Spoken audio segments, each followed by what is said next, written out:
কবিতা এইবেলি ৰঙালীয়ে ৰহন নাহানে। দেউতাৰ পদূলিত গোন্ধাইছে মালতী, কেতেকী মলে মলায় গোবিন্দাই ৰাম। পিতায়, হুঁচৰি দল আহিব বুলি ৰৈছা নেকি পদূলিত?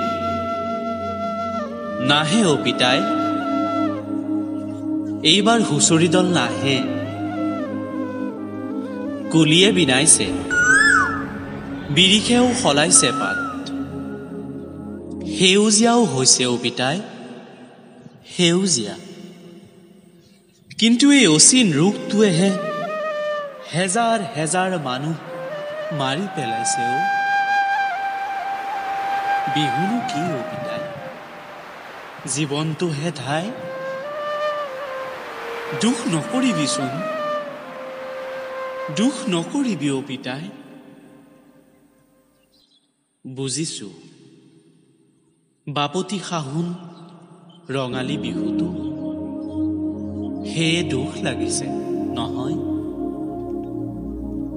ৰাংঢালি বহাগ বুলি ক'লে আমিও ৰ'ব নোৱাৰো, আমিও ৰ'ব নোৱাৰো অ পিতাই, একেবাৰে ৰ'ব নোৱাৰো। প্ৰতিটো দিনেই পিছে এতিয়া ভয়ানক হৈছে। মোৰ আকলোৱা হৃদয়খনে হাহাকাৰ কৰি উঠিছে অ পিতাই, হাহাকাৰ। বুকুত উপচি আহে দুখ আৰু বিষাদ, ছাই হৈ গ'ল আনন্দ,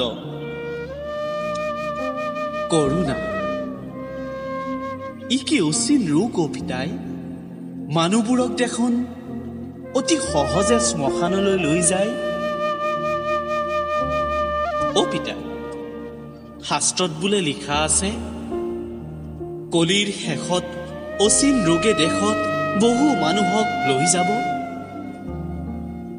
প্ৰতিটো দিন প্ৰতিটো নিশা সংগোপনে আহেই।